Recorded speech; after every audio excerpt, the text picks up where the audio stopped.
বেশি করে জিকির করেন আর হালাল রাস্তায় চলার চেষ্টা করেন। আল্লাহ রাব্বুল আলামিন এই বিষয় সম্পর্কে যদি প্রতিদিন ইস্তেখারা করেন, ঘুমানোর পরে আল্লাহর পক্ষ থেকে আপনাকে জানাই দেওয়া হবে আপনাকে এই মুহূর্তে কি করা উচিত।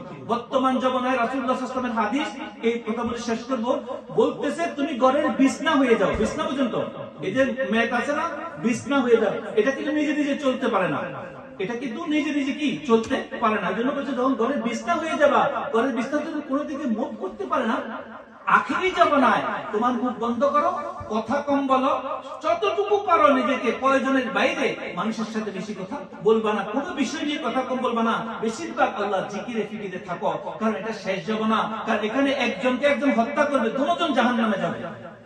আপনাকে আমি হত্যা করলাম, আমি তো অন্যায়ভাবে হত্যা করছি আপনি মনে করতেছেন, কিন্তু হাদিস রাসূল বলতেছে দুজন জাহান্নামে যাবে। সাহাবারা জিজ্ঞাসা, ইয়া রাসূলুল্লাহ, একজন হত্যা হয়েছে আরেকজন হত্যা করছে, যে হত্যা করছে সে তো অপরাধী। বলতেছে এই লোকও তাকে হত্যা করার ইচ্ছা রাখতো, আগে সে হত্যা করে দিছে, কিন্তু এও কিন্তু তারা হত্যা করার ইচ্ছা। আজকে আমাদের সমাজ দেখেন, একে অপরের দুশমনকে, ক্ষতিকারককে, যে যাকে ক্ষতি করে। আল্লাহ রাব্বুল আলামিন, আমি এই আয়াতটা এই জন্য বলতেছি, আজকে আমাদের ইবাদতের মধ্যে বরকত নাই।